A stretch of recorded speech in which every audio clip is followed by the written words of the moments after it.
Yep, I think that's stable. And I have something that I can sit on properly. I got something that I can sit on also. So I wonder if I can do Indian sit here. Why is it called Indian sit? Do Indians really sit like this? You know how the Indians sit. Anyway, I could Google that as well. So I want to apologize for the unexpected cliffhanger because I realized I had to go to work and I had to take the bus earlier, so I just disappeared. Also, another thing, I would like to apologize about what I said about the younger generation earlier and how it sounded. No, wait, just a second. I will not apologize for what I said, but I would like to apologize that it seemed like a generalization. Because there is truth in what I said. There's just a flaw in how I said it. So that's what I would like to apologize for. Because I remember you are younger generation and yet you have room for my stories. So it's not everyone that lacks the mental or emotional flexibility with regards to attending to the emotional needs of the friends. And I forgot to add maybe that we are also like this. People in my generation or even older, it's a general phenomenon now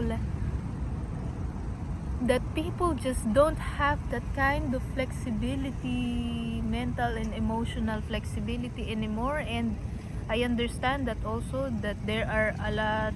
I'm not even sure if there was a time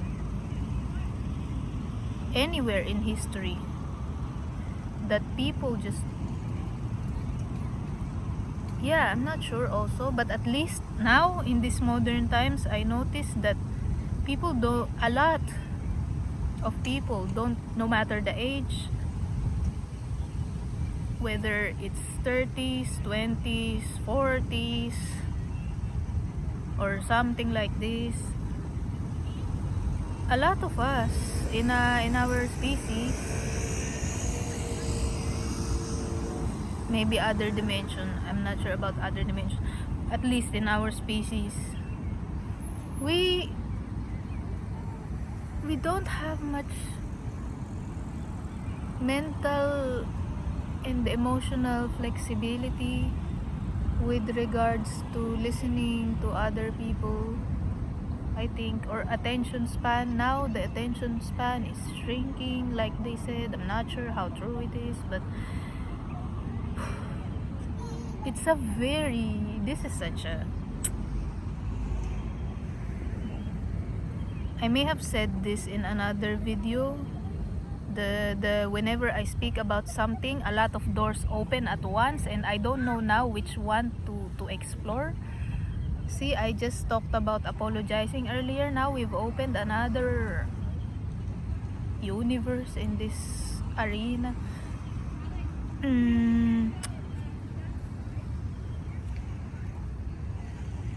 Yeah, so maybe I can tackle this one first. This emotional and mental flexibility, because a lot of people online, they exist like this, that whenever they need a friend, they just go to therapist. And whenever you need a friend, someone expects you to go to therapist. And this seems like a very small thing, but I'm kind of seeing a very big picture in this situation. Because therapy, it's not free. It's not free. It should be free. It should be free, this therapy If therapy was free, I will also go. But it's not. And people just kind of not developing that kind of emotional or mental flexibility with regards to themselves or their friends. They make it makes them dependent on the therapist, which they have to pay. So in a way, this therapy business is such a huge business. It is a business. And I also understand that, of course, therapists, they study, they burn their brows just to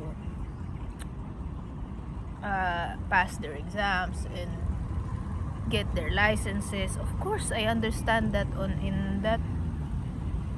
Why am I talking like this? Anyway, of course I understand that in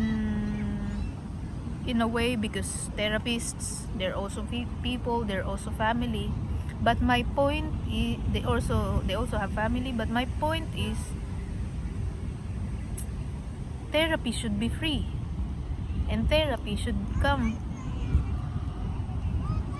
be paid for by the government, at least, or the companies. It should be one of the benefits of being hired therapy, because people seem to need it. A lot of people, at least, seem to need it. And there's another side to this big picture again, because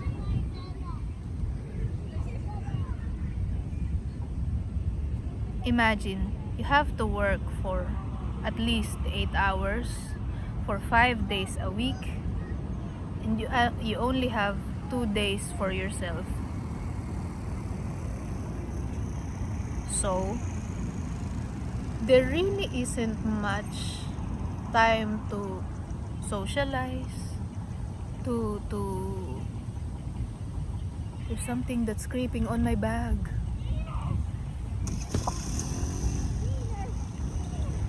They really, or do things that enrich your soul, or travel, or spend time with your children if you have children. They really, basically, the workforce is taking the individual from being alive or something. Because if the person will not work, they will be dead, because they will not have something to eat. If they don't exchange their time and labor for food, then they'll be dead as well. But then, giving yourself to this corporation, you kinda die also, because you don't get to live most of your life. So what's a person you see why therapy should be free?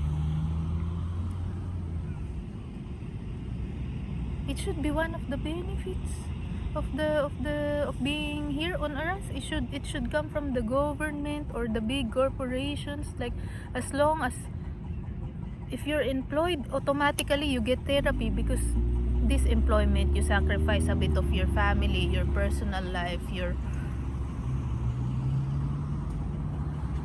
get what I mean? I hope I'm making this point across, because this sounded more sensible when I was formulating it inside my head, but now I cannot put it into words properly. But the bottom line is, people should have free access to therapy, and the good one, not just good one, the expensive one.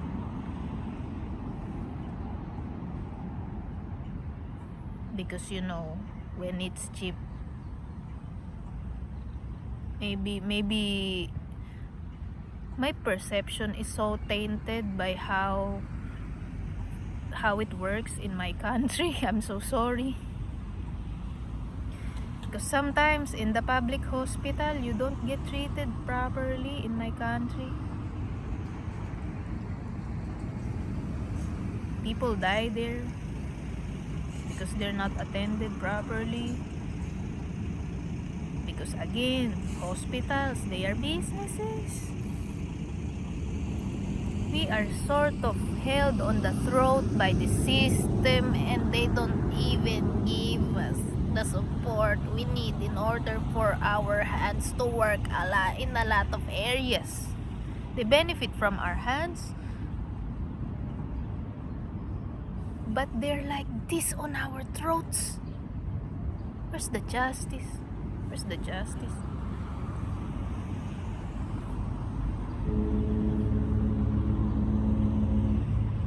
This is another can of worms again, because that's just such an iceberg of what tip of the iceberg of what I really wanted to discuss. I was discussing it in my head earlier when I was working. Now I cannot put it into words properly.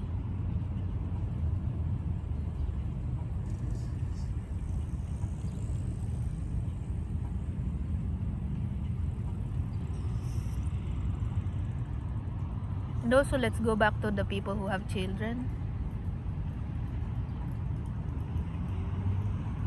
So people, the employee, let's say the employees have children. You take away the mother and father to work so that they can give food to their children, and the consequences of that is that sometimes, a lot of times, in a lot of families, children are not raised very well because of this. Because you take the parents and they're at work and they cannot give the children enough attention and love.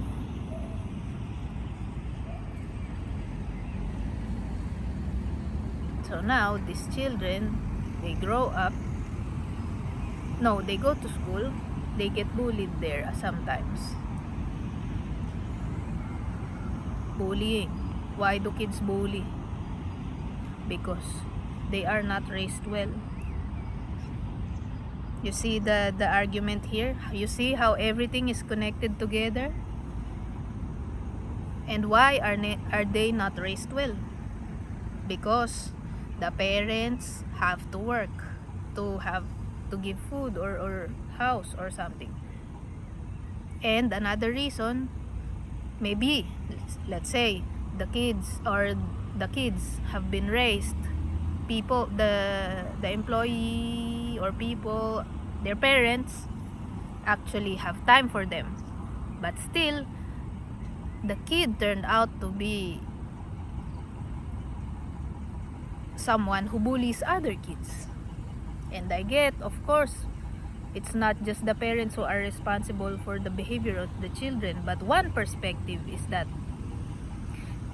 the parents themselves are not raised properly, and the parents themselves didn't have time or enough resources to work on themselves or to learn how to respect and love themselves. And why is this? Because they have to work. They need money. They you see how everything is a giant web of a lot of everything.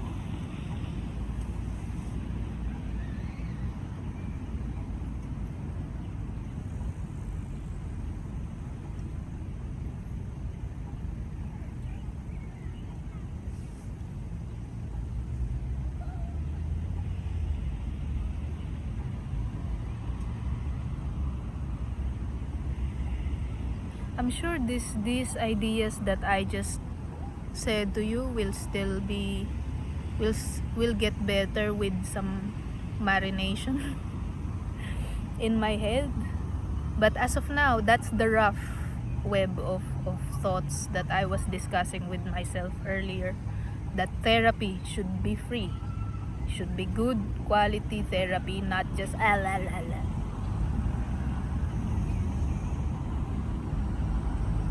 should be licensed, should be great, should there should be people who are evaluating these therapists constantly, or giving them some kind of giving them support to enhance their skills. This should be available also to the therapists to improve their work, or how they deal with people, or their ability to listen, really listen to what the person is saying. So yeah, that's it for now. That's the rough sort of thing, that my discussion with myself earlier. So